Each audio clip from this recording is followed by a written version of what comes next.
열심히 사는데 안 풀리는 사람들의 공통점. 나는 다양한 사람들의 인생을 보면서 세상에 평범한 인생은 없다는 걸 알게 되었다. 우리 모두에게는 각자 자기만의 역사와 드라마가 있다. 이처럼 사람마다 운의 알고리즘도 지문처럼 각각 다르다. 부여받은 운명을 받아들이지 못해 왜 나는 이렇게 태어났을까? 나한테 왜 이런 시련이 온 걸까 하며 질문을 던지는 이들도 많다.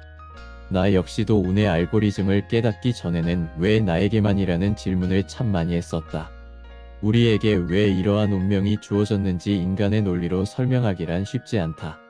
우주의 이치에 따라 일어나는 일을 인간의 이성으로 모두 다 설명할 수 있다고 생각하는 것은 오만이다. 전생의 인과응보나 조상의 기운 등으로 설명하려는 시도도 있으나 명쾌하게 다가오진 않는다. 이때 우리가 떠올려 봄직한 말이 있다. 우리는 상대의 설명이 어느 정도 타당하다고 생각될 때 이렇게 말한다. 그 말도 일리가 있어. 하나의 이치 정도는 맞는 것 같다는 뜻이다. 인간이 우주의 이치를 아무리 잘 이해하고 설명해봤자 하나 정도 맞게 말하는 것이다. 영화 속 전쟁 장면을 보면 사방에서 총알이 빗발치곤 한다. 그 상황에서 등장인물 중 누군가는 적군이 쏜 총알에 맞아 부상을 당하기도 한다. 현실에서 이런 일이 생겼다고 치자. 그 순간 누가 왜 당신에게 총을 쐈는지 알기 위해 고민하는 것이 맞을까? 누가 쐈는지 알았다면 그 사람은 무조건 나쁜 사람일까? 그렇다고 볼 수도 있고 아닐 수도 있다. 우주의 이치에 따라 일어나는 일들은 선악을 구분짓기 어려운 것들이 대부분이다. 나에게 일어난 일의 선악 또한 따지기 어렵다. 따라서 상황을 있는 그대로 받아들이고 그 지점에서 최선책을 찾는 것이 현명하다. 그럼에도 불구하고 왜 나만 이렇게 인생이 안 풀리는지 알고 싶다면 다음의 경우에 해당하지 않는지 살펴보자. 첫째, 비관적으로 운명을 인식하는 경우다. 사건을 보는 관점에 따라 사람은 크게 낙관주의자, 비관주의자, 긍정주의자로 나눌 수 있다. 낙관주의자는 모든 일을 항상 좋게 본다. 안 좋은 상황에서도 좋아질 거라고 전망한다. 비관주의자는 어떤 상황에서도 안 될 부분만 본다. 긍정주의자는 낙관도 비관도 하지 않는다. 다만 있는 그대로의 사실을 받아들인다. 이 셋 중 비관주의자 유형의 인생이 제일 잘 안 풀린다. 비관주의자는 좋은 상황에서도 안 될 부분만 찾아내니 안 될 상황에서는 더 잘 안 풀린다. 낙관주의자 유형은 어려운 상황도 좋게만 보기 때문에 위험에 처할 수 있다. 어떤 경우에는 낙관주의자가 세상을 더 망가뜨리기도 한다. 현실을 있는 그대로 바라보는 긍정주의자의 인생이 가장 잘 풀린다. 다시 총상의 비유로 돌아가자. 내가 지금 팔에 총을 맞은 사실을 부정하고 치료하지 않으면 어떻게 되겠는가? 피가 계속 흘러서 상태가 더 악화될 것이다. 심지어 목숨을 잃을 수도 있다. 나에게 찾아온 일이 좋든 나쁘든 우리는 그 상황을 냉정하지만 긍정적으로 인식해야 한다.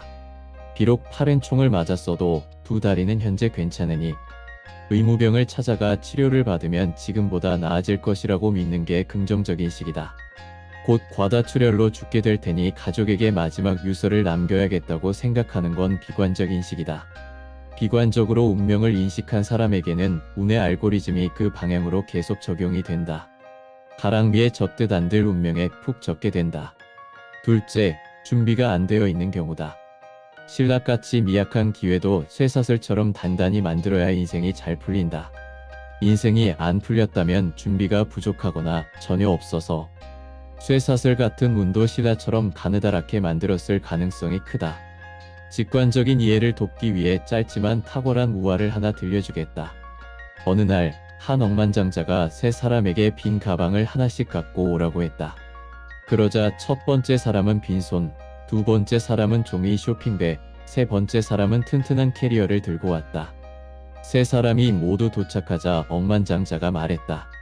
내 창고에 가득 차 있는 금괴를 당신들이 지금 갖고 갈 수 있을 만큼만 가져가시오. 누가 얼마나 많은 금괴를 가져갔을지는 안 봐도 뻔하다. 이렇게 준비가 되지 않으면 기회가 와도 자신의 몫만큼을 손에 쥘 수 없다. 당장은 아니더라도 금괴를 얻을 수 있는 기회는 누구에게나 인생에서 반드시 한 번은 찾아온다. 기회가 왔을 때 놓치지 않으려면 내가 처한 환경에서 최선을 다해 살면서 운의 그릇을 최대한 키우고 있어야 한다. 셋째, 운의 흐름을 읽지 못하는 경우다.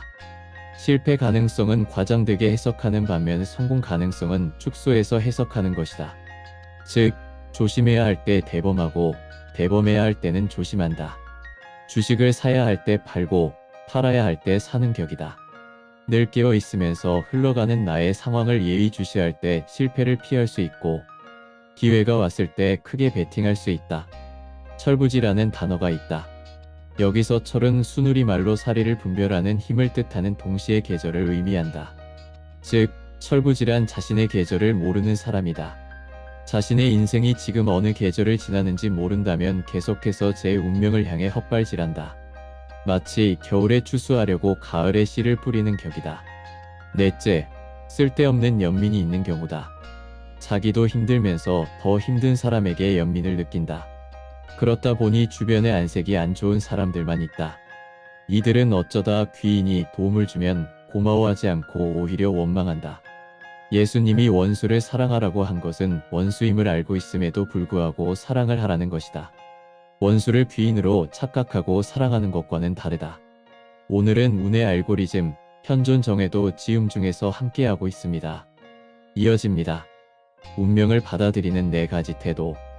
인류의 언어에는 과거, 현재, 미래의 시제가 존재하고 언어는 사고를 지배하기 때문에 우리는 세상을 바라볼 때 순차적인 관점으로 바라본다. 하지만 이 셋은 분리된 시간이 아니고 서로 연결되어 있고 상호작용한다. 즉, 현재의 관점의 변화가 과거와 미래를 변화시킬 수도 있다. 아버지를 한평생 원망하던 사람이 있었다. 어느 날 그가 아버지의 속사정을 듣고 오해가 풀려서 과거의 아버지를 용서하고 함께 잘 지내는 것을 본 적이 있다. 현재의 사건이 과거와 미래에 영향을 준 것이다.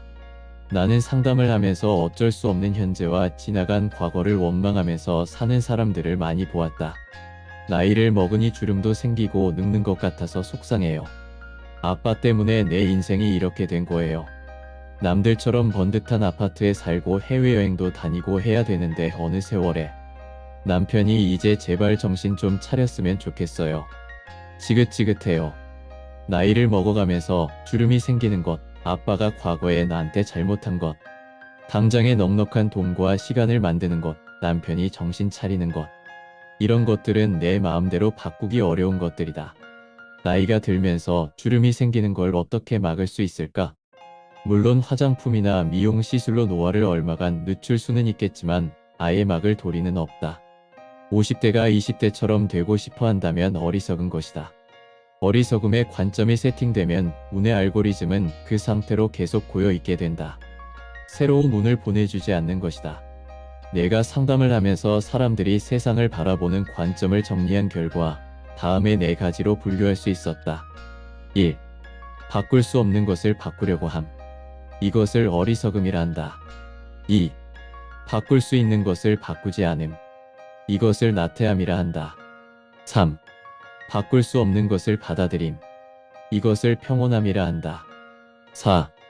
바꿀 수 있는 것을 바꾸려고 함. 이것을 용기라 한다. 그리고 바꿀 수 있는 것인지 바꿀 수 없는 것인지 구별하는 것을 지혜라 한다. 우리가 가장 많이 범하는 어리석음 중 하나가 부모를 원망하는 것이다.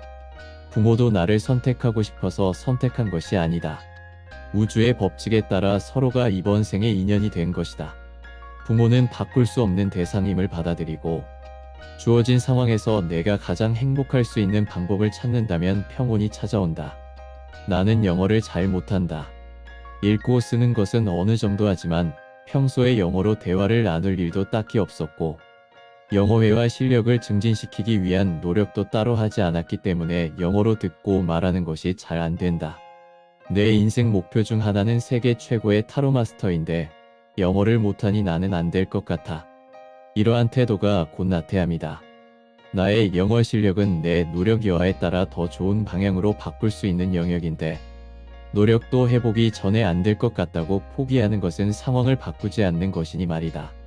나태함의 관점을 세팅하고서 잘 되기를 바라는 건 어불성설이다. 이럴 때 쓰는 유명한 말이 있다. 어제와 똑같이 살면서 다른 미래를 기대하는 것은 정신병 초기 증세다. 다시 내 이야기를 하자면 내가 영어 공부를 하지 않은 것은 아니다. 매일 아침 영어회화 학원도 오랫동안 다녀도 보았지만 전념하지 않았기에 발전이 없었다. 이윽고 띄엄띄엄하는 노력으로 새로운 언어를 익히기는 어렵구나 하고 깨달았다. 그래서 어떻게 했을까? 나는 새로운 다짐을 했다. 40살이 되면 해외에 가서 영어 습득에 내 시간을 올인하겠다. 영어를 제대로 배우기 위해 40살의 이국 땅으로 건너가는 데에는 큰 용기가 필요하다. 이런 과감한 용기는 운의 알고리즘을 바꾼다. 내가 이 결심을 실행으로 옮겨 영어 실력을 향상시킨다면 이후에 타로 마스터로서 세계를 무대로 활동하게 되는 운이 찾아올지도 모른다. 바꿀 수 없는 것을 바꾸려고 하지 말자. 바꿀 수 있는 것은 용기를 내어 바꾸려고 하자. 단순하지만 어려운 일이다. 하지만 이것을 할 수 있다면 당신은 잘될 운명으로 흘러가게 된다. 다음 이야기는 운 총량의 법칙, 운에도 균형이 필요하다입니다. 어느 날 전지전능한 신이 3명의 남자에게 각각 한 가지씩 소원을 들어준다고 했다. 첫 번째 남자는 세계 최고의 부자가 되게 해주세요라고 말했다. 신은 흔쾌히 그 소원을 들어주었다. 두 번째 남자는 세계 최고의 권력자가 되게 해주세요라고 말했다. 신은 그 소원도 흔쾌히 들어주었다. 마지막 남은 세 번째 남자는 우리 가족 모두 먹고 사는 데 부족함이 없고 건강하고 무탈하게 해주세요라고 말했다. 신은 바로 대답했다. 이보게나 그렇게 좋은 자리가 있으면 내가 가고 싶네. 이 우스갯소리는 평범하고 무탈하게 사는 것이 가장 어려운 일임을 말해주기 위해 만들어진 이야기다. 나는 20대 때까지만 해도 건강하고 돈만 많으면 걱정과 고민이 없으리라고 생각했다. 하지만 오랜 시간 타로카드 상담을 하면서 남들 보기에 부러운 인생을 사는 사람들의 숨김없는 속사정을 많이 듣고 난 뒤로 생각이 바뀌었다. 돈 걱정이 사라지면 판도라의 상자가 열리는 것처럼 그 전에는 인지하지 못했던 또 다른 걱정들이 쏟아져 나온다. 한 대기업에서 강의가 끝나고 장비를 정리하고 있는데 중년 남자분이 내게로 다가오셨다.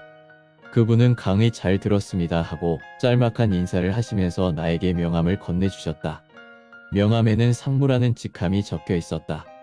그는 나에게도 명함을 줄 수 있냐고 물었다. 얼마 후 그는 내 명함에 적힌 전화번호를 통해 개인 상담을 받을 수 있는지 묻는 문자를 한 통 보내왔다. 상담 일정을 잡고 난 뒤 나는 예전에 받은 그분의 명함을 다시 꺼내 그의 이름을 인터넷 검색창에 입력했다. 해외 명문대를 졸업하고 외국계 유명 컨설팅 회사를 거쳐 대기업 임원이 된 분이었다. 업계 오피니언 리더로도 활발히 활동 중이어서 인터뷰 기사도 어렵지 않게 찾아볼 수 있었다. 이런 분이 무슨 고민이 있어서 나에게 상담 요청을 하셨을까? 아마 승진이나 성과에 대한 고민이겠지. 이윽고 상담 날이 되었다. 상무님은 점잖게 상담실로 들어오셔서 자리에 앉으시며 말문을 떼셨다. 그날 정 선생님 강의 정말 잘 들었습니다. 제가 이런 건 처음이지만 한번 받아보고 싶어서 왔어요. 네, 어떤 고민이 있으셔서 오셨어요? 혹시 제가 아닌 다른 사람에 대한 질문도 가능한가요? 네, 질문이 어떤 것인지에 따라서 다르긴 한데요. 어떤 거죠? 자초지종을 들어보니 그분은 딸 때문에 고민이 많았다. 본인은 직장 생활이 너무 바빠서 그간 딸의 생활이나 학업에 전혀 관심을 두지 못했다고 했다. 아내의 투자와 노력이 있었지만 딸은 성적이 좋지 못했다. 아빠는 딸이 고3이 되어 수능을 치르고 대학 입학을 본격적으로 준비할 무렵이 되어서야 관심을 갖게 되었다. 문제는 진로에 대해 구체적으로 대화를 나누려던 날 벌어졌다. 너 무슨 대학을 간다는 거야? 아빠, 나는 카지노 딜러가 되고 싶어. 그래서 내가 생각해둔 전문대가 있는데. 뭐라고? 카지노 딜러 전문대? 너 미쳤니? 제정신이야? 자신의 반응에 상처를 입은 딸은 그 후로 자기 방에 들어가서 나오지 않는다고 했다. 어쩌다가 거실에서 마주치기라도 하면 쏜살같이 방으로 들어가서 문을 잠갔다. 윽박도 질러보고 회유도 해봤지만 이미 상처를 받아 다친 마음은 열리지 않았다. 그나마 요즘은 아내가 방문 앞에만 원씩 두면 그 돈으로 PC방이든 어디든 밖에 다녀오는 것 같아서 다행이라고 했다. 어디 가서 이런 고민은 말도 못하고 집에 들어가면 애한테 미안하고 마음도 무겁고 솔직히 사는 게 사는 것 같지가 않네요.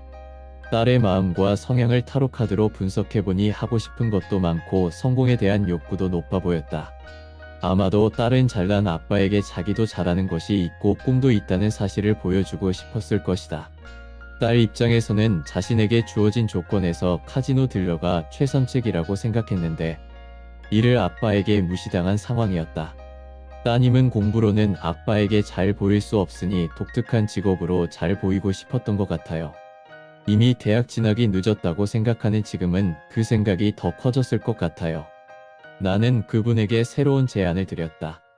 일주일 후에 내가 진행하는 타로카드 수업에 따님을 초대할 테니 일정과 장소를 꼭 전달해달라고 했다.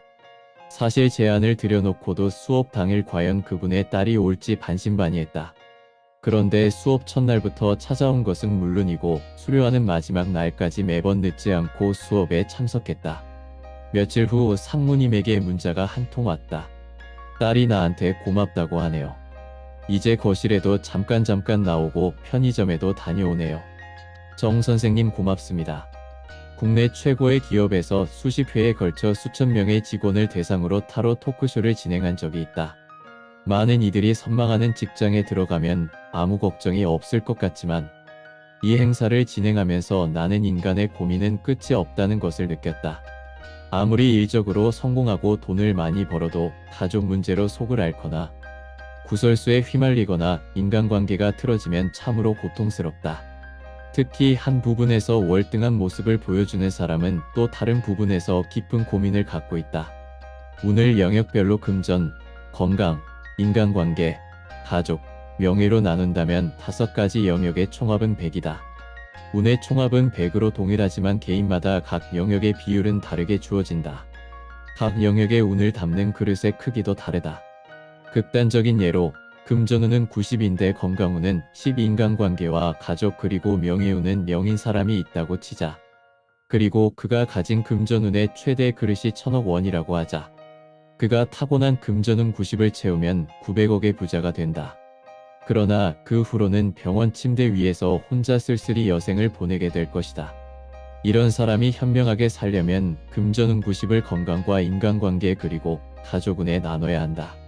돈을 덜 벌더라도 건강에 시간과 에너지를 투자하고 자기 사람에게 베풀고 가족을 꾸리고 챙기는 데 운을 배분해야 한다. 한쪽에 치우치는 것은 결코 좋지 않다. 만일 그가 자기의 금전운을 넘는 돈을 벌고 싶어서 건강운이 10을 가져다가 금전운에 투입해서 1000억 원을 벌게 되었다면 건강운이 0이 되어 사망하게 될 수도 있다. 게다가 장례를 치러줄 사람도 슬퍼해줄 사람도 없다. 앞에서 이야기한 상무님을 예로 들어본다면 그분은 빨리 임원이 되기 위해서 가족운을 끌어다가 금전운에 쓴 것으로 보인다. 그로 인해 딸과의 관계에 문제가 발생했던 것이다. 그분께서는 이제부터라도 금전운을 끌어다가 가족운을 더 쓴다면 균형이 맞을 것이다. 운명학을 공부하는 선생님들을 만나면 내가 꼭 물어보는 질문이 있다. 인생을 살면서 가장 중요한 것 하나를 꼽으라면 뭐라고 하시겠어요? 신기하게도 거의 모든 선생님들께서 하나같이 균형을 말씀하셨다. 내가 가질 수 있는 그릇에 비해 어떤 특정한 영역의 운이 너무 높아지면 필시 다른 영역의 운의 흐름이 깨지게 된다. 이를테면 내 그릇 이상의 부와 명예를 얻게 되면 그 반대급부로 건강을 잃거나 사랑하는 가족 중 누군가를 잃을 수도 있다. 운의 총량은 늘 100으로 일정하게 보존됨을 기억하자. 내가 가진 100의 운을 한쪽으로 치우치지 않도록 잘 배분하며 살고 있는지를 늘 염두에 두고 살아가면 당신은 잘될 운명으로 갈 수 있다. 이것이 운의 알고리즘 첫 번째 법칙이다. 다음 이야기는 운이 들어오는 문을 열다입니다. 운이란 흐름이다. 태양계 행성들이 변화하는 위치에 따라 에너지가 발생하면 지구에 살고 있는 생명체들은 그 에너지를 받게 된다. 행성의 위치는 시간의 흐름에 따라 이동하고 생명체들이 받는 에너지도 변화하게 된다. 지구에 있는 모든 사람들이 똑같은 에너지를 받지만 그 에너지를 받는 각각의 사람들이 갖고 있는 에너지는 저마다 다르기 때문에 상생을 고려해야 한다. 선인장은 강한 햇볕에서는 잘 살아남지만 비를 많이 맞으면 죽는다. 거북이는 땅에서는 기어다니지만 바다에서는 헤엄친다. 마찬가지로 운의 흐름이 나에게 유리할 때도 있고 불리할 때도 있는 것이다. 운의 흐름을 이해하고 순응한다면 나쁜 운은 없다. 바다 위에 배가 목적지를 향해 가는데 순풍이 불면 돛을 올리고 태풍이 올 것 같으면 태풍이 지나갈 때까지 잠시 멈춰서 재정비를 하면 된다. 운의 흐름을 모르고 거스를 때, 즉 태풍이 앞에서 다가오는데 그것을 기어이 뚫고 가려고 할 때 운이 나쁘다고 여기게 된다. 이렇게 운에 맞춰서 살기를 찾는 것을 개운법이라고 한다. 여기서 개는 열다라는 뜻으로 개우는 말 그대로 운을 연다는 의미다.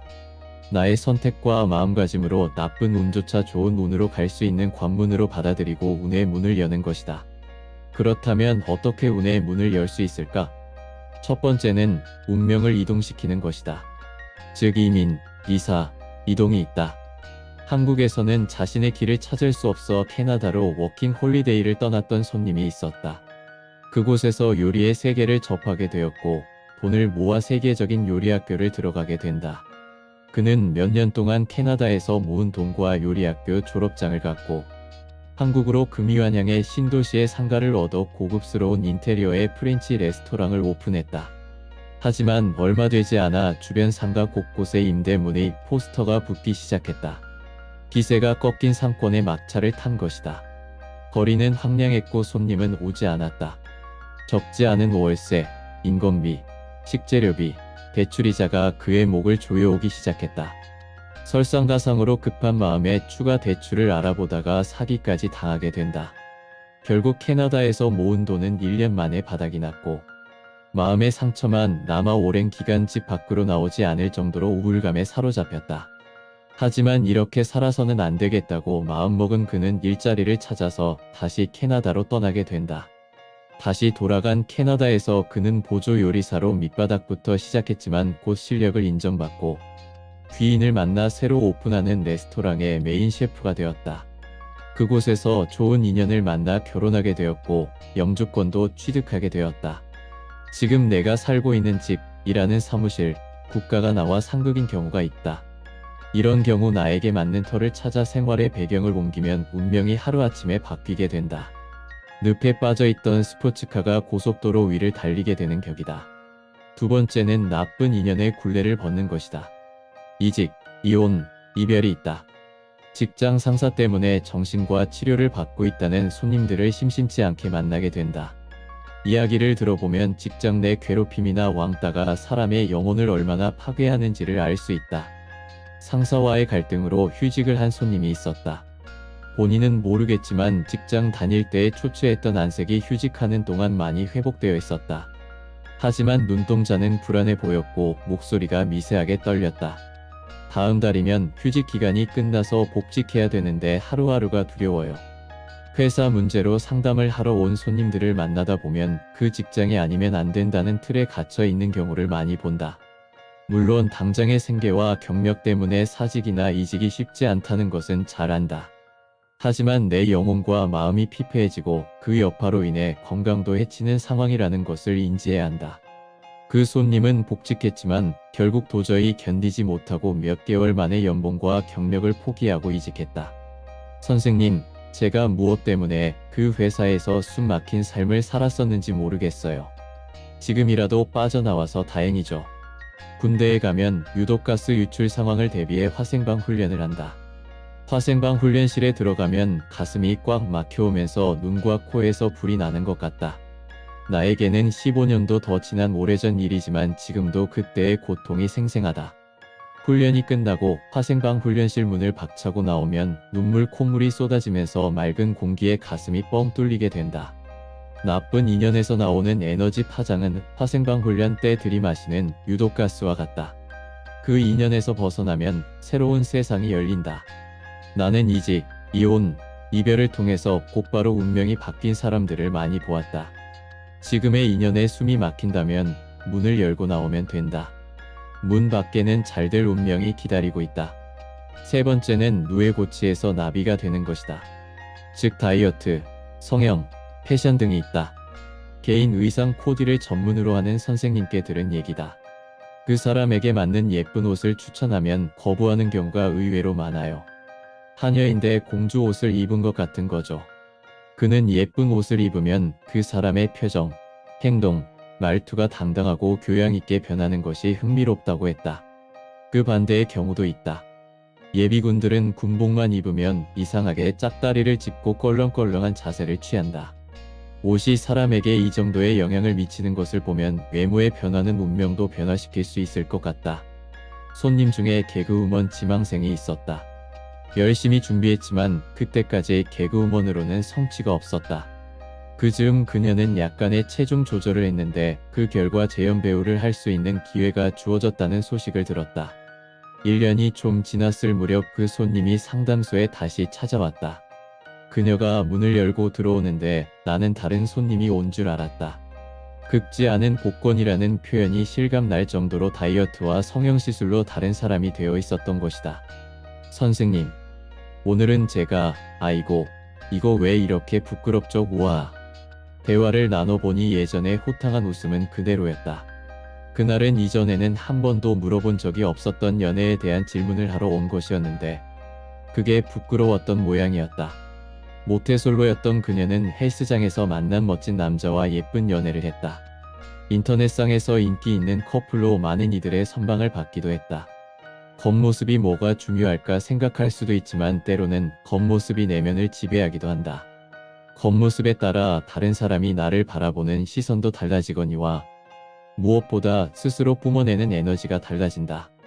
이것은 에너지 파장과 귀인 상봉에 직접적인 영향을 줌으로써 잘될 운명을 향해 날갯짓을 하게 만들어준다. 누에고치를 벗고 나비가 화려한 날개를 펴는 것처럼 네 번째는 내 안에 또 다른 나를 발견하는 것이다. 즉, 새로운 경험, 도전이다. 내가 개그맨 준비생을 시작한 지 얼마 되지 않았을 때였다. 당시 우차사에서 큰 인기를 얻었던 선배가 내게 밥을 먼저 먹자고 했다.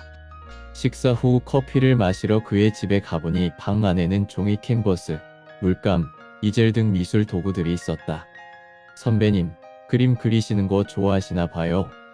회도야, 나 미대 나온 남자야. 선배는 자기 이야기를 해주었다. 그는 원래 내성적인 미대생이었다고 했다. 그런데 대학 입학 후 신입생 오리엔테이션 자리에서 주변 사람들에게 떠밀려 장기자랑 무대 위로 올라가 춤을 추게 되었다고 했다. 그런데 애들이 너무 좋아하는 거야. 그때 내가 살면서 한 번도 느껴보지 못한 희열을 난생 처음 느꼈지. 그래서 개그맨이 되었고 나름의 성공을 했다. 지금은 그림 그릴 때보다 훨씬 행복하다. 만일 그 선배가 장기자랑 무대에 오르지 않았다면 평생 자신의 운명을 모르고 살았을지도 모른다. 나 역시 군대에서 타로카드를 배우지 않았다면 지금껏 내 재능을 몰랐을 것이다. 우리는 자기 자신을 가장 잘 알고 있다고 생각하곤 하지만 그런 확신은 오산이다. 나의 수십 개의 모습 중 하나만을 잘 알고 있는 것이다. 나는 한 사람의 영혼에는 수백, 수천 번의 삶이 저장되어 있다고 생각한다. 운동선수로 성공 후 방송인으로 성공한 사람은 자기 안에 들어있는 영혼의 기억을 깨웠기에 그 성공이 가능했다고 생각한다. 시대와 상황에 맞는 영혼의 기억을 깨우면 예상치 못한 잘될 운명의 문이 열리기도 한다. 새로운 도전과 경험만이 영혼의 기억을 깨울 수 있는 알람이다. 우리는 운의 알고리즘, 현존 정해도 지음 중에서 함께하고 있습니다. 다음 이야기는 귀인을 끌어당기는 비밀입니다. 내가 2017년 동침이라는 프로그램에 출연했을 때 한의사 이경재 원장님과 인연을 맺게 되었다. 타로카드를 2년 정도 공부한 적이 있으셨다는 원장님은 녹화를 편안하게 이끌어 주셨고 촬영이 끝나고 난 후엔 먼저 연락을 주셨다. 임신을 준비 중이라는 나의 얘기에 원장님은 우리 부부를 병원으로 초대해 주셨다. 그러시고는 이미 몇 달치 진료 예약이 잡혀 있는 상태에서 따로 개인 시간을 내어 진맥을 봐주시고 약도 지어주셨다. 그 덕분이었을까 얼마 후 우리 부부는 임신에 성공해 원장님께 기쁜 소식을 전했다. 정 선생, 정말 축하해. 잠깐 시간 있지? 나랑 같이 들을 데가 있어. 원장님은 나를 보석상에 데려갔다. 내가 미리 돌반지 선물할게. 산모, 아이 모두 건강하게 출산하고 돌잔치 때 아이에게 끼워주게나. 진심으로 나를 생각해 주시는 마음이 느껴졌다.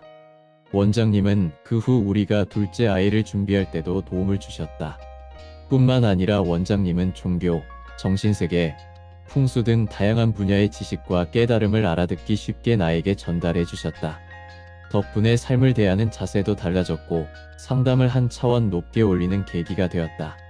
또 원장님과의 인연으로 다양한 사회 저명인사와 여러 분야의 고수 등 수십 명의 귀인들을 만날 수 있었다. 덕분에 10년 걸려야 알 수 있는 것들을 1년 만에 터득하는 행운을 누렸다. 이렇게 귀인을 만나면 운의 가속도가 붙거나 다른 방향으로의 문이 열리기도 한다. 마치 인생에 필요한 종합 선물 세트를 받는 것과 같다. 귀인을 만나려면 내가 어떤 귀인을 만나야 하는지를 아는 것이 우선이다. 귀인의 유형은 다음과 같다. 하나, 내게 필요한 것을 줄 수 있는 귀인. 즉, 필요한 것에 예는 돈, 기술, 지식, 물건, 취업, 계약 성사 등이 있다. 둘, 내게 필요한 것이나 사람을 연결해 줄 수 있는 귀인.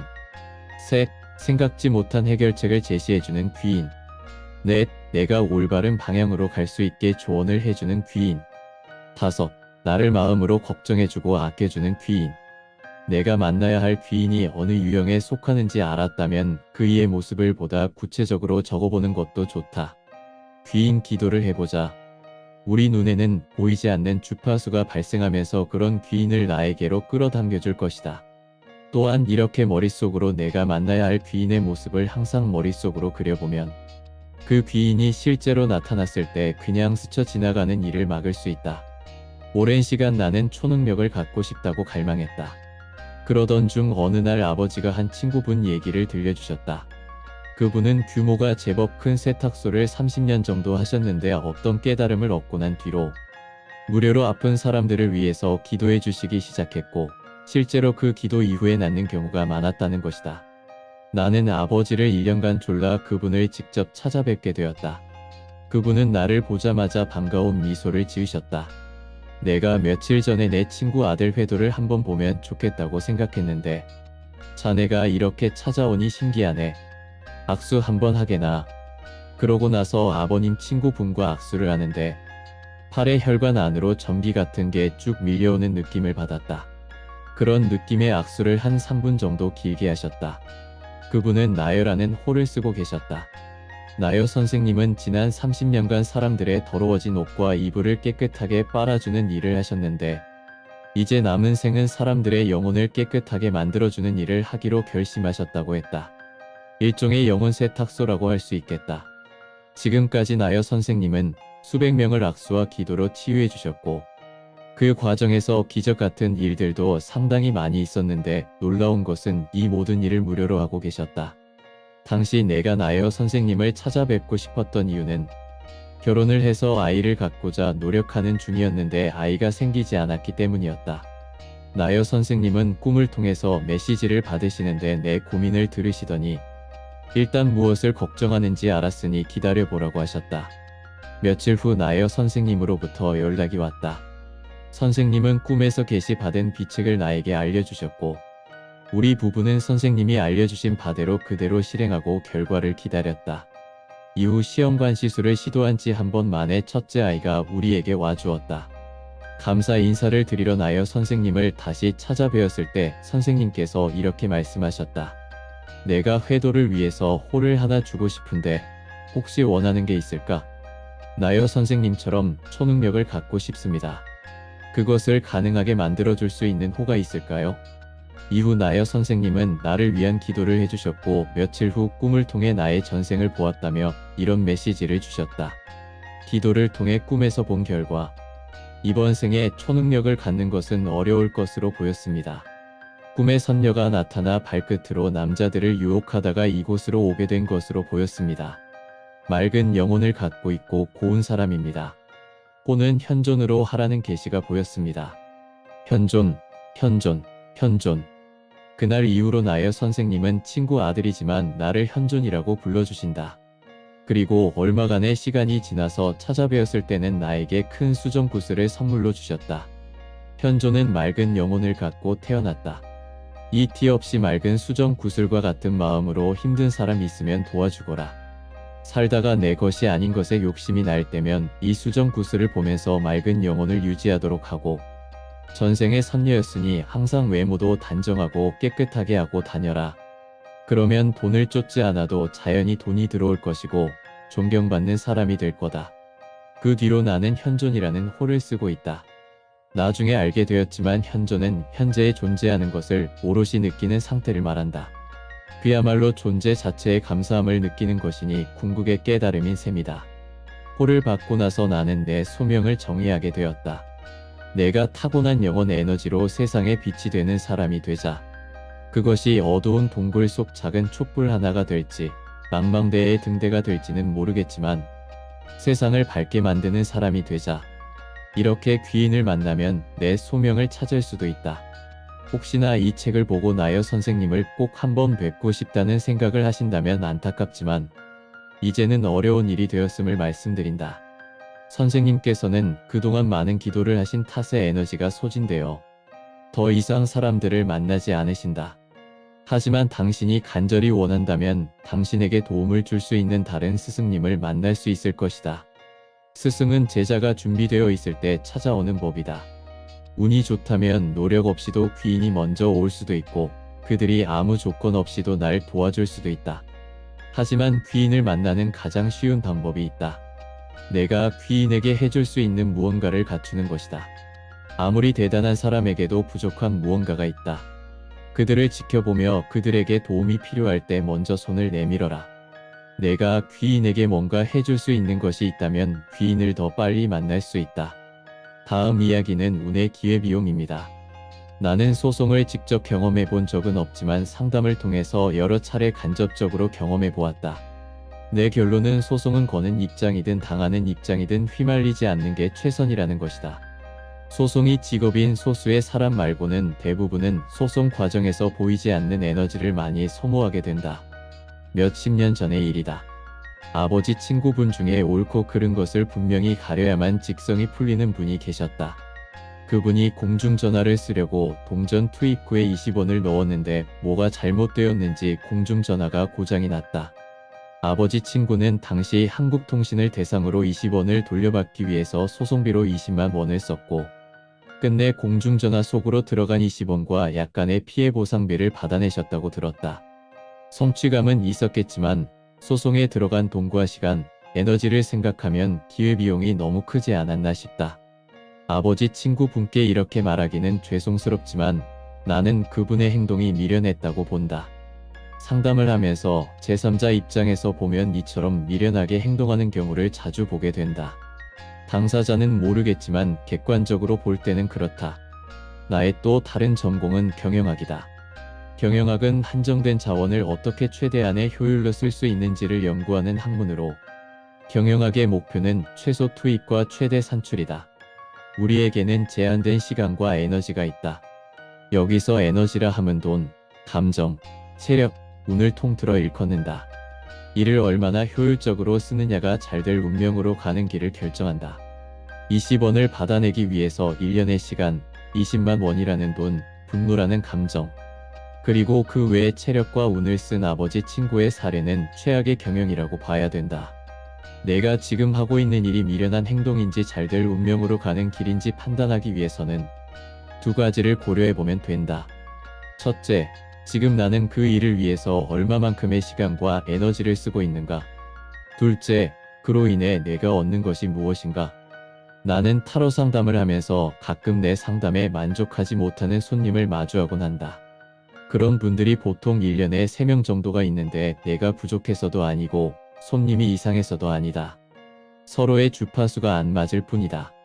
앞에서도 한번 언급했지만 나는 그런 경우에 솔직하게 말씀드리고 상담비를 받지 않는 것으로 마무리를 해오고 있다. 나의 그런 대응은 지금까지 큰 문제가 없었다. 제자분들에게도 프로로 활동하게 되었을 때 비슷한 상황을 맞이하면 나와 똑같이 대응하라고 지도하고 있다. 그러면 제자들이 이렇게 물어보기도 한다. 선생님, 상담 내용도 다 맞고 친절했는데도 악의적으로 아니라고 하는 손님이면 어떡하죠? 나는 그래도 무조건 사과드리고 상담비를 받지 않는 것이 정답이라고 대답한다. 나 역시 악의적인 손님을 겪은 적이 있다. 전화로 타로 상담을 할 때의 일이다. 어떤 여성분이 상담 예약을 했고 30분 상담이었지만 1시간 가까이 이야기를 들어주었다. 상담이 끝날 때쯤 그 여성분은 선생님과 연결된 것이 저에게는 올해 가장 큰 행운인 것 같아요 라고 이야기했고 그것으로 상담은 잘 마무리되는 듯 싶었다. 하지만 그 여성분은 그 후로 시도 때도 없이 문자 메시지를 보내거나 전화를 걸어 자신이 궁금한 것을 틈틈이 물어봤다. 헤어진 남자친구에게 정말 연락이 오는 것이 맞느냐며 확인에 재확인을 계속했다. 추가 상담비 이야기를 꺼내기에도 애매한 상황이었다. 그렇게 2주 정도를 응대하다가 도저히 안 되겠다 싶어서 앞으로 문자나 전화는 그만하셨으면 한다고 정중하게 문자를 드렸다. 잠시 후 답장 문자가 돌아왔다. 일부 과격하고 충격적인 표현이 있지만 여과 없이 그대로 밝혀 적는다. 돈 받아 처먹고 진짜 불친절하시네요. 상담비 환불받고 싶어요. 만일 지금의 나였다면 시도 때도 없이 문자가 올 때 바로 제가 부족해서 더 이상의 만족은 드리기 어려우니 상담비를 환불해 드리겠습니다 라고 메시지를 드렸을 것이다. 그런데 그때는 지금만큼 공력이 쌓였을 때가 아니어서 억울하기도 하고 그 손님이 괘씸하단 생각도 들었다. 그래서 환불도 해드리지 않고 그분의 번호를 수신 거부했다. 그러자 그 손님은 다른 휴대폰 번호로 환불 요청 문자를 보내기 시작했고 급기야 내가 운영하던 블로그와 카페에 불만 글을 남기기 시작했다. 그 상황을 버티지 못하고 상담비를 환불해드리자 그 후로는 더 이상의 불만 글은 올라오지 않았다.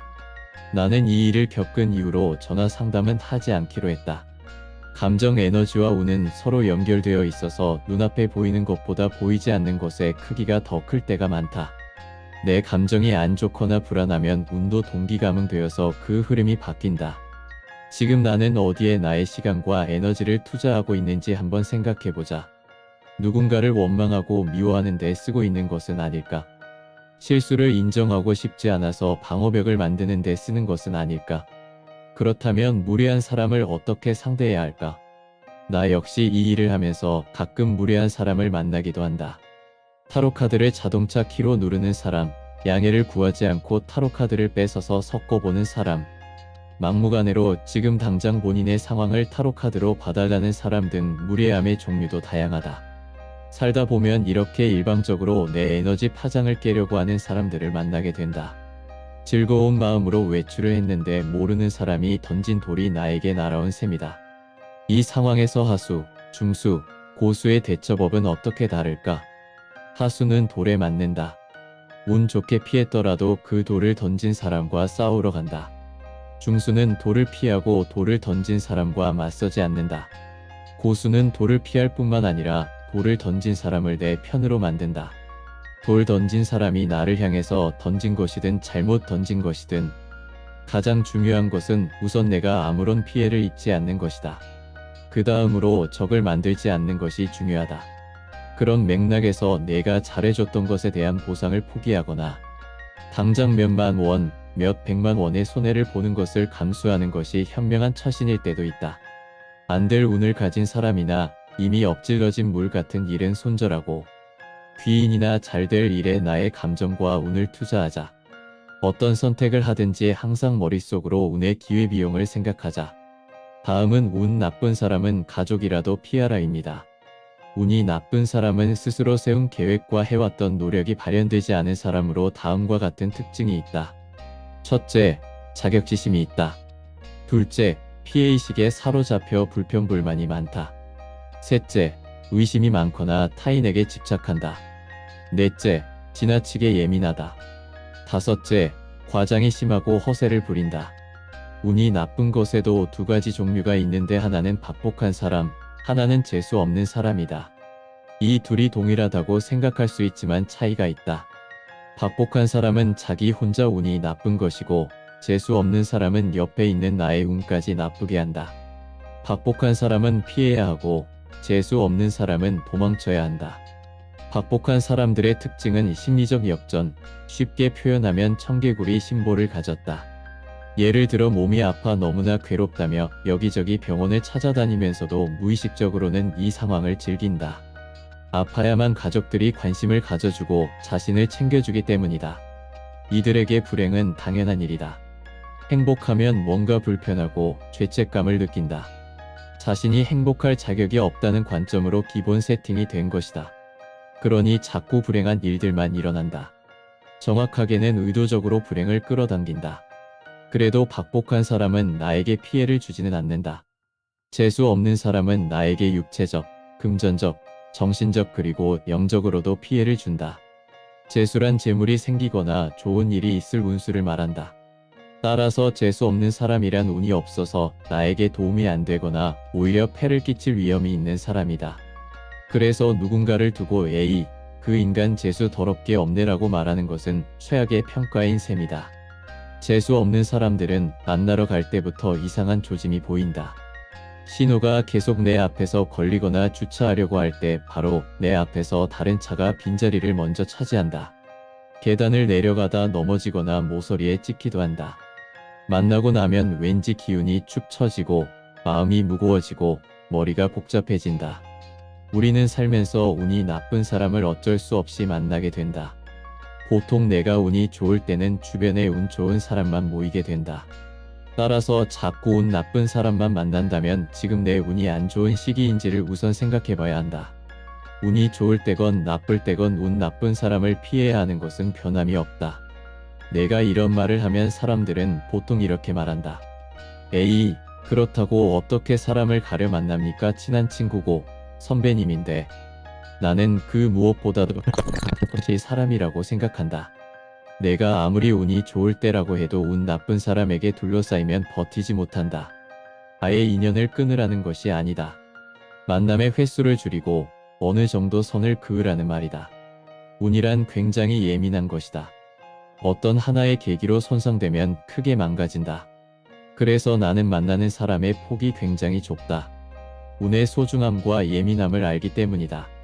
어느 정도의 단호함만 있다면 사람들과의 거리는 자연스럽게 조절할 수 있다. 하지만 운이 나쁜 사람이 가족일 경우 마음이 아프고 어렵다. 아버지 보증 빚을 갚느라 결혼은 어려울 것 같아요. 동생이 이번에 또 사고 쳤어요. 남편이 또 사업을 시작한다고 하는데 잘 되겠죠.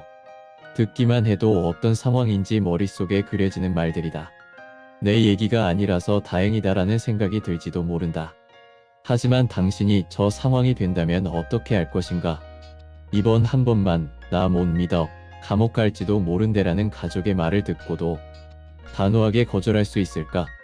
쉽게 거절하기 힘들 것이다. 주변을 둘러보면 가족 때문에 인생의 상당 부분을 희생하는 경우를 종종 본다. 방송에서도 가족의 빚으로 고생했다는 연예인들의 이야기를 심심치 않게 만난다. 나도 상담을 하다 보면 이런 경우를 많이 접한다. 성공한 여성 대표의 하소연이 기억이 난다. 곡간을 채우면 뭐 합니까? 구멍이 뚫려서 쌓이지를 않는데. 남편이 5년 전 퇴사해서 사업을 하는 바람에 그녀는 그동안 모아놓은 상당한 금액을 날렸고 현재도 재산을 탕진하는 중이었다. 그뿐만이 아니었다. 오래전부터 동생 식구의 생활비, 부모님 병원비 등을 모두 본인이 감당하고 있었다. 이런 경우 어떻게 해야 할까? 스스로 감당할 수 있는 정도의 기준을 확실하게 잡아놓고 가족이라고 해도 절대 그 이상은 해주면 안 된다. 그리고 웬만하면 가족들과 떨어져 따로 나와서 사는 것이 좋다. 사람은 눈에 보이지 않지만 저마다의 기운을 뿜어낸다. 운이 안 좋은 사람은 우울하고 어두운 기운을 뿜어낸다. 그런 기운을 가진 사람과 같은 공간에서 살고 있다면 내 기운도 함께 안 좋아질 가능성이 크다. 저의 좋은 기운으로 우리 가족을 좋은 운으로 바꿔줄 수 있지 않습니까? 나의 스승님은 이런 상황을 이렇게 비유하셨다. 샤넬 향수가 생선 비린내 못 이긴다. 내가 진심을 다해 노력하면 안 좋은 운을 가진 사람도 바꿀 수 있다고 생각하는 것은 자만이다. 그리고 그것이 가능하다고 해도 그만큼 큰 희생을 해야 하고 일반적으로 상대는 그렇게 고마워하지도 않는다. 희생한 사람은 상처받고 후회하지만 이미 청춘과 돈은 흘러가고 없다. 그 대신 긍정적인 에너지로 상황을 스스로 극복하려는 사람을 곁에 두고 닮고 싶은 롤 모델 같은 사람을 따라갔다면 인생은 완전히 달라져 있었을 것이다. 운은 함께하면 그 크기가 증폭한다. 좋은 운끼리 함께했을 때도 증폭하고 안 좋은 운끼리 함께했을 때도 마찬가지다. 그러므로 만일 스스로가 운이 안 좋다고 느껴질 때라면 더더욱 필사적으로 운 나쁜 사람을 피하도록 해야 한다. 운의 알고리즘을 만들어내는 주체는 세 가지가 있다. 하늘천과 땅지, 사람인이다. 이 가운데 우리가 다룰 수 있는 영역은 사람이 만들어내는 운의 알고리즘이다. 하늘과 땅이 만들어내는 운은 적응해야 되는 영역이다. 사람의 운은 세 개의 영역으로 나뉜다. 내가 만들어내는 운, 타인으로부터 오는 운, 두 개의 운의 상호작용으로 만들어지는 운이다. 이 세 가지 영역의 복합적인 작용이 사람의 운의 알고리즘을 만들어내는 것이다. 그래서 사람의 운의 알고리즘을 알기 위해서는 운을 만들어내는 주체인 사람의 메커니즘을 알아야 한다. 사람은 소울, 영혼과 마음의 감성과 그리고 이성 그리고 육체로 구성되어 있다. 소울은 사람 메커니즘의 근간이 된다. 그래서 소울이 상처 입거나 무너지게 되면 마음, 이성, 육체 모두 영향을 받는다.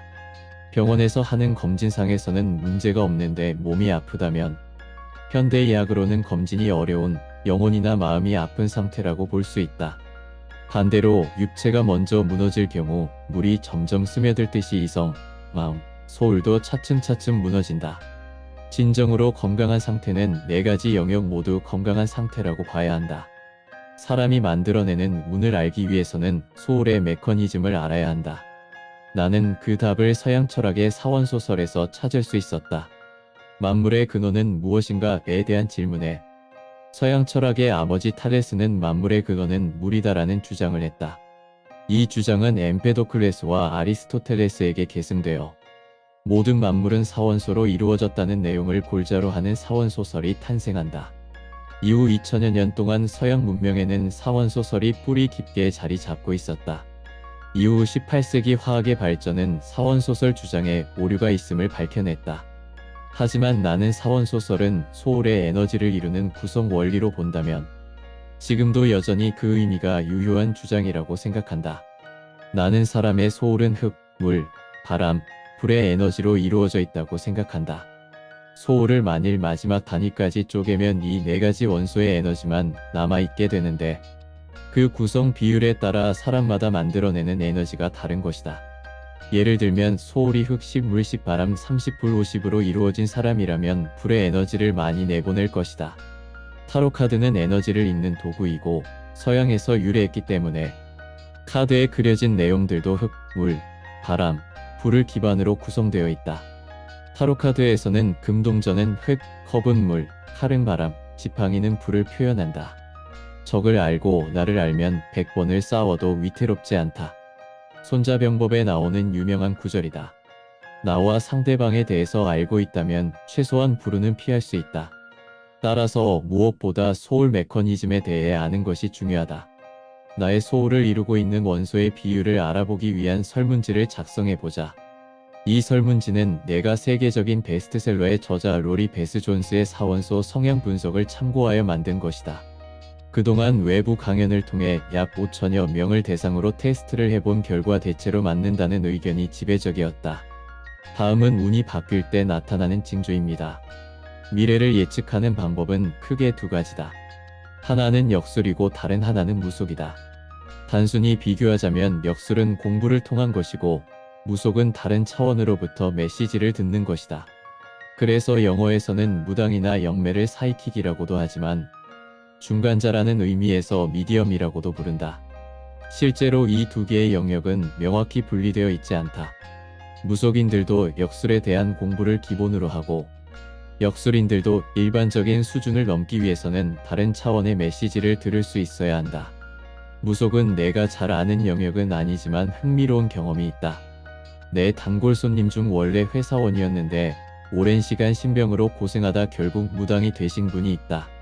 그분이 신내림을 받기 직전 타로 상담을 받으러 오셨는데 나는 카드를 보고 신내림을 받아들이는 게 좋겠다고 조언을 해드렸다.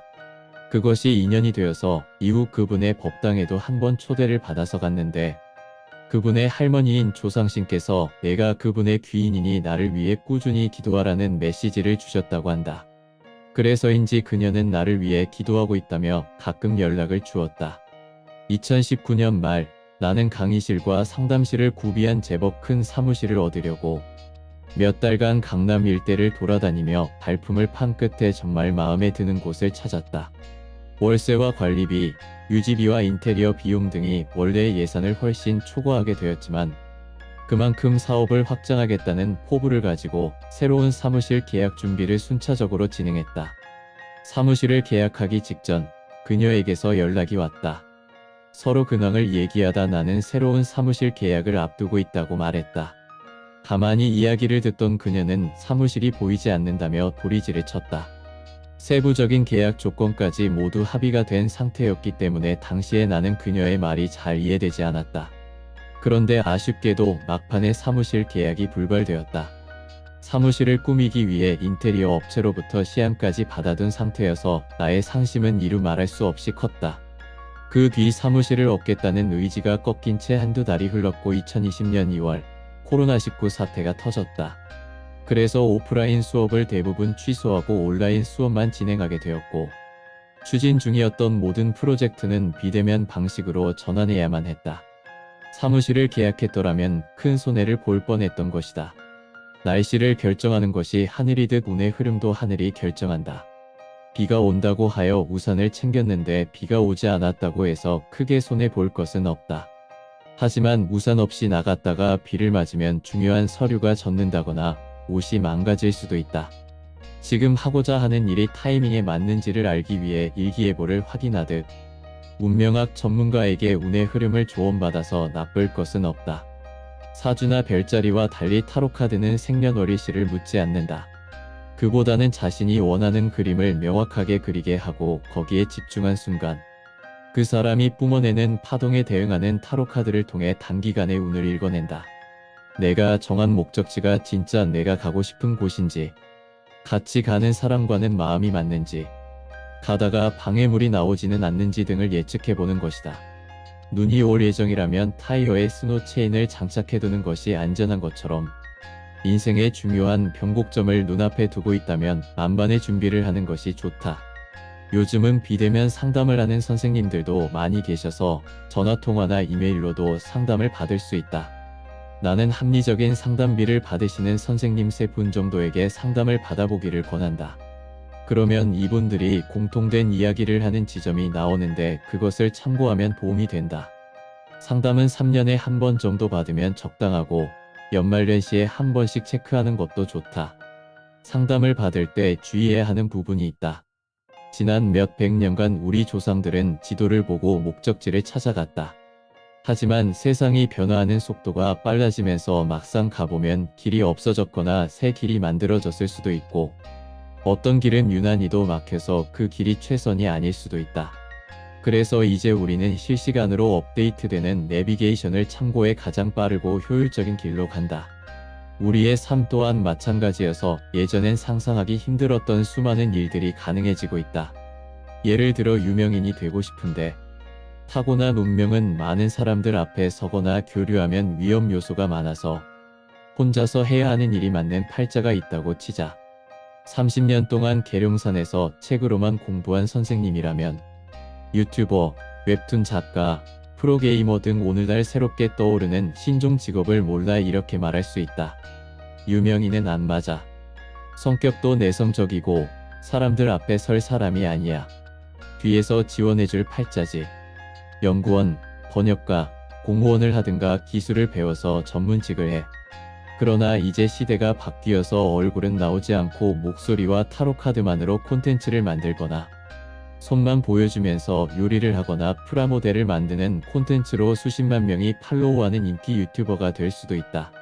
그러므로 상담해주시는 분이 현재 세상살이에 관한 정보를 실시간 업데이트하고 있는 사람인지 아닌지 잘 살펴보자.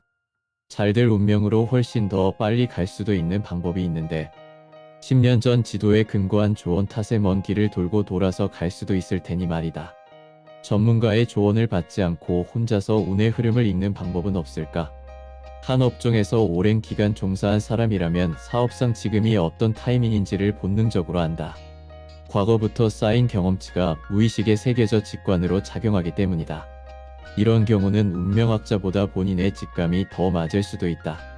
또한 자기 자신에 대해 잘 알거나 예민한 사람, 소위 말해 촉이 좋은 사람 또한 자신을 둘러싼 파동의 흐름이 바뀌는 것을 스스로 느낀다. 운이 바뀌는 징조는 대표적으로 다음의 4가지로 알아챌 수 있다. 첫째, 하늘의 운이다. 어찌 보면 타이밍이라고 할 수 있다. 하늘의 운이 좋은 쪽으로 바뀔 때는 내가 하려고 하는 일에 사방에서 도움이 들어온다. 생각지도 않게 모든 것이 타이밍에 딱 맞게 돌아가는 것이다. 반대로 뭔가를 하려고 하는데 계속 타이밍이 어긋나고 방해물이 생긴다면 하늘의 운이 안 좋은 쪽으로 변화하고 있는 것이다. 둘째, 땅의 운, 풍수다. 내가 살고 있는 집이나 사무실 또는 가게의 기운인 풍수다. 지금 살고 있는 집으로 이사 온 후로 잘 풀렸는지 잠은 잘 자고 있는지 체크해보자. 만일 운이 좋은 쪽으로 변화하고 있다면 좋은 터인 것이고 안 좋아진다면 나쁜 터일 것이다. 객관적으로 검토해보자. 셋째, 어울리는 사람들이 달라진다. 운이 좋을 때는 주변 사람들의 일이 잘 풀리고 즐거운 일들이 많아. 나에게 무언가를 가르쳐 주거나 베풀어 주려 한다. 즉, 귀인들이 주변에 모인다. 반대로 나한테 무언가를 가져가기만 하려는 인색한 사람, 맨날 우는 소리하는 사람, 거짓말만 늘어놓는 사람 등만 자꾸 모인다면 지금 내 운이 안 좋아지는 시점이라고 보아도 무방하다. 넷째, 내가 만들어내는 에너지에서 오는 운이다. 마음이 설레고 신나고 얼굴에 웃음이 많아진다면 운이 좋아지는 중이다. 그런데 요즘 들어 자꾸 짜증이 나고 불안하고 우울하고 얼굴 표정이 어둡다는 말을 듣는다면 운이 좋지 않다는 징조일지도 모른다. 그렇다면 의식적으로 내 마음을 밝고 긍정적이게 만들고 표정도 밝게 지어보자. 그러면 귀인이 오게 되고 귀인의 좋은 운 덕분에 운이 안 좋은 시기를 잘 넘길 수 있게 된다. 하지만 촉이 좋은 사람도 틀릴 때가 있으니 주의해야 한다. 사람은 하고 싶은 일이 있으면 직감적으로 불길하다고 느끼면서도 이를 무시하고 좋은 면만 보려고 하는 경향이 있기 때문이다. 자신을 둘러싼 운의 흐름을 읽고자 할 때는 객관적으로 자신의 상황을 예의주시해야 한다. 운은 크게 행운과 불운으로 나뉘지만 행운을 잡는 것도 복이고 불운을 피하는 것도 복이다. 좋은 대운이 들어왔을 때는 놓치지 말고 퀀텀 점프를 하고 나쁜 운이 들어왔을 때는 최대한 몸을 사리면 최소한의 노력으로 최선의 방법을 찾아 안전하게 목적지에 도착할 수 있다. 다음은 노력으로 불운을 극복할 수 있을까입니다. 한참 커피가 맛있고 분위기가 좋은 카페를 다니는 일에 관심을 가졌던 시기가 있다. 지금도 분위기 좋은 카페에서 좋아하는 이들과 담소를 나누는 것은 나의 몇 안 되는 인생의 즐거움 중 하나다. 망원동에서 약속이 있던 어느 날이었다. 점심을 먹고 어느 카페를 갈지 생각하고 있었는데 동행자가 먼저 장소를 제안했다. 요즘 망원동에 뜨고 있는 카페가 있는데 한번 가볼래요? 인생 커피를 만났다고 인터넷에 후기가 많은 곳이래요. 그래요. 그런 곳이 있으면 당장 가야죠. 때는 한여름이었다. 땀을 비 오듯 흘려가면서 10분을 걸어서 지도 앱이 알려주는 목적지에 도착했는데 아무리 두리번거려도 카페는 보이지 않았다. 한참을 헤맨 끝에 우리는 드디어 카페 입구를 발견했다. 간판 대신 바닥에 작은 칠판 하나가 세워져 있었고 지하로 내려가는 작은 문이 있었다. 설마 이런 곳에 커피숍이 있을까 의구심을 갖고 지하로 내려가니 이내 놀라운 광경이 눈앞에 펼쳐졌다. 몇 안 되는 자리는 이미 만석이었고 10여 명의 사람들이 커피를 테이크아웃하기 위해 그 작은 공간에서 복닥대며 기다리고 있었다. 나는 이 집에서 가장 유명하다는 아인슈페너를 시켰다. 카운터 직원은 40분을 기다려야 한다고 했다. 좁은 지하 공간에서 선체로 40분이나 기다리면서 커피 한 잔을 마셔야 하나. 순간 깊은 갈등을 했지만 나처럼 줄을 서서 기다리는 10여 명의 사람들을 믿어보기로 했다. 기다림 끝에 아인슈페너를 받을 수 있었다. 다소 툴툴거리는 마음으로 입을 대고 한 모금 마셨다. 이것이 인생 커피로구나. 돈을 내고 오랜 시간을 서서 기다리기까지 하고 먹은 커피였지만 그 맛을 보고 난 뒤엔 감사한 마음이 들었다. 이 카페의 경우 운의 알고리즘을 노력으로 극복했다고 볼 수 있다. 사실 그 위치에서 커피숍을 한다는 것은 무모한 시도였다. 거기에다 망원동은 사람들 사이에서 한참 명소로 입소문난 동네로 멋진 카페들이 한 집 걸러 하나씩 있었다. 그런데 그 카페는 실력과 노력만으로 이런 불리한 조건들을 다 이겨낸 것이다. 사장님의 생년월일씨를 몰라 운을 보지는 못했지만 필시 그 개인의 운도 좋은 흐름을 타고 있었을 것이다. 이처럼 개인의 노력으로 운의 알고리즘을 극복할 수도 있다. 점을 본다고 하면 많이 듣는 질문 중에 하나가 이것이다. 운명은 정해진 거예요? 바꿀 수 없는 건가요? 나는 이렇게 대답한다. 운명은 바꾸기 정말 힘들고 운은 바꿀 수 있다. 앞에서도 한 번 언급했지만 운의 알고리즘은 천지인 세 가지 요소에 의해 복합적으로 만들어진다. 일반적으로 생각하는 천지인과 내가 규정하는 기준은 세부적인 부분에서 조금 다르다. 나는 하늘의 영역은 타고난 운명과 구분, 환경과 같은 전체 운의 흐름이라고 본다. 사람의 영역은 본인의 운, 에너지, 실력, 성향이고, 땅은 나와 함께하고 있는 타인이다. 내가 하고자 하는 일의 하늘, 사람, 땅이 미치는 영향의 비율을 보면 운의 알고리즘을 바꿀 수 있는지 없는지 알 수 있다. 앞에서 말한 망원동 카페의 경우 전체 합이 100점이 될 때 가게 운영이 성공한다고 가정을 해보면 그 가게의 운의 알고리즘을 구성하는 요소를 이렇게 예측해 볼 수 있다. 하늘은 마이너스 100점이고 사람은 플러스 150점이고 타인은 플러스 50점으로 총합은 100점이다. 망원동에 멋진 카페들이 많은 것과 위치가 안 좋은 것은 마이너스 100점으로 봐도 될 정도로 매우 불리한 조건이다. 하지만 주인의 커피를 만드는 기술이 월등히 뛰어났고 개인의 운 흐름도 좋다고 보여서 플러스 150점이라고 보았다. 또한 함께 일하는 동료들도 커피 고수로 보였고 팀워크도 잘 맞아 보여서 플러스 50점이라고 보았다. 삶이 파괴될 만큼 힘들지만 헤어지지 못하고 계속 만나는 연인들이 있다. 그들은 주로 이렇게 묻는다. 이 사람, 결혼하면 달라지겠죠?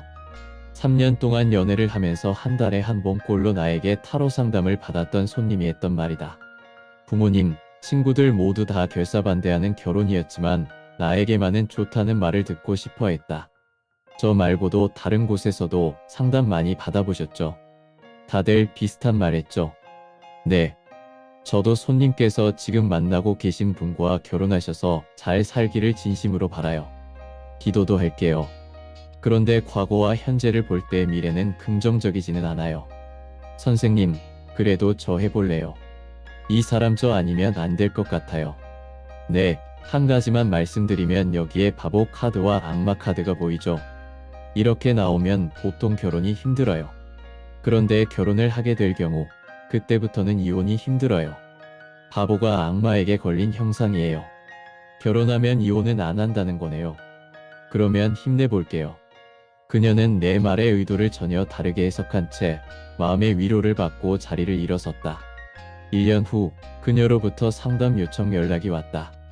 일정을 잡기 힘든 시기였지만 문자에서 절박함이 느껴져 일부러 시간을 조정하여 상담을 하고 근황을 전해들었다. 그녀는 당시 결혼을 결심한 상대와 혼인을 몇 달 앞두고 아이가 생겼다고 했다. 이후 자신은 전업주부가 되어 육아 중이라고 했다. 상담을 요청한 까닭은 남편 때문이었다. 남편은 이틀에 한 번 꼴로 만취한 상태로 들어오기 일쑤였고 사업을 한다며 친정에서 돈을 꽤 가져다 써서 이제 친정에서도 인연을 끊었다고 했다도 박육아만으로도 너무 외롭고 버거운데 경제적으로 어려워지니 막막하다고 했다. 이혼을 해야 할 것 같다고 했다. 놀랍게도 카드를 뽑으니 1년 전 상담을 할 때 나왔던 바보 카드와 악마 카드가 동시에 또 나왔다. 이혼은 쉽지 않을 거예요. 우선은 아기가 있으니 엄마하고 아기가 잘 지낼 수 있는 방법을 찾아보는 게 좋겠어요. 이런 경우는 하늘은 플러스 50점, 사람은 플러스 100점, 타인은 마이너스 200점으로 총합은 50점인 상황이라고 볼 수 있다. 그녀는 자신의 결정에 최선을 다했고 친정에서도 도와주었지만 남편의 마이너스 에너지를 이겨내기에는 역부족이었다. 노력으로 운의 알고리즘을 이겨내지 못한 경우다. 결혼, 직장, 사업, 우정 등 사람과의 관계를 이어가다 보면 영 아닌 것 같은 사람과 함께해야 할지 말아야 할지 고민될 때가 있다. 그때 나라는 사람의 플러스 에너지가 타인의 마이너스 에너지를 커버할 수 있을지 판단해보면 된다. 나 역시 아니다 싶은 사람과 함께했던 경험이 몇 번 있다. 주변에서도 다 말렸지만 쌓아온 의리, 추억, 익숙함 때문에 그 사람을 나의 힘으로 바꿀 수 있을 것이라 생각하고 관계를 이어갔다. 결과적으로 그때의 결정은 실패로 귀결되어 세월을 낭비했고 마음의 상처가 남았다. 사람을 변화시키는 것은 그만큼 힘든 일이다. 우리는 사람이 개과천선하거나 환골탈태한 이야기를 종종 듣게 된다. 흔히 들을 수 없는 이야기라서 여기저기에서 회자되는 것이다. 노력으로 나의 운명을 바꿀 수는 있지만 타인의 운명을 바꾸는 것은 성공 확률이 매우 낮음을 기억하자. 인터넷 마케팅을 하는 후배가 있었다. 그 친구는 인스타그래머들이 호응할 만한 작지만 감성 넘치는 카페를 창업해서 성공시키고 그 기세로 두 곳을 더 창업해서 자리를 잘 잡아가고 있었다. 그리고 코로나19 상황이 심각해지던 2020년 중순경 그 후배로부터 오랜만에 전화가 걸려왔다. 선배님, 제가 이번에 좋은 조건으로 고깃집이 나와서 인수해서 운영하기로 했어요. 선배님 집 근처인데 한번 식사하러 오세요. 이런 시기에 고깃집을 한다고 규모가 어떻게 되는데 100평 정도 되고요. 50명 단체 회식도 가능하니까 모임 있으면 꼭 한번 와주세요. 그래. 코로나 조금 잠잠해지면 내가 꼭 가서 매출 올려줄게. 그러나 2020년 하반기가 될수록 코로나19 상황은 더 심각해져서 5인 이상 집합금지, 저녁 9시 이후 영업금지 등의 규제가 생겼다. 그 뒤 인터넷을 통해 그 후배가 고깃집 운영을 접게 되었다는 소식을 접했다. 적지 않은 손해를 본 것 같았다. 이렇게 빨리 문 닫게 될 줄 알았다면 그때 전화 받았을 때 빨리 가볼걸. 코로나19만 아니었다면 그 후배는 분명히 성공했을 것이라고 생각한다. 그러나 코로나19라는 거대한 쓰나미를 이겨내기에는 역부족이었다. 다음은 조선 후기의 유학자 이익 선생의 성호사설 중 독사료 성패의 한 구절이다. 천하의 일은 노인 형세가 가장 중요하고 운이 좋고 나쁨은 그 다음이며 옳고 그름은 가장 아래가 된다. 불리한 형세에 놓이면 이기기 어렵다는 뜻이다. 노력으로도 안 되는 것이 하늘의 영역에서 만들어지는 운의 알고리즘이다. 그것을 이겨내려고 한다면 오만이다. 물론 하늘의 영역을 인간이 이겨내는 경우도 간혹 있다. 우리는 그런 경우를 기적이라고 부른다. 나의 인생을 기적에 거는 것은 다시 한번 생각해 볼 필요가 있다. 여기까지 하겠습니다. 지금까지 운의 알고리즘, 현존 정해도 지음 중에서 함께 했습니다. 오늘 운과 운명에 대해서 좋은 영감을 받는 하루입니다. 특히 좋은 운보다 운의 분배가 더 중요하다는 내용이 기억이 납니다. 여러분은 어떠셨는지요? 여러분은 운에 대해서 어떻게 생각하시는지 댓글 주세요. 끝까지 시청해 주셔서 감사합니다. 내용이 좋았다면 좋아요를, 다른 영상도 보시려면 공감을 눌러주세요. 감사합니다.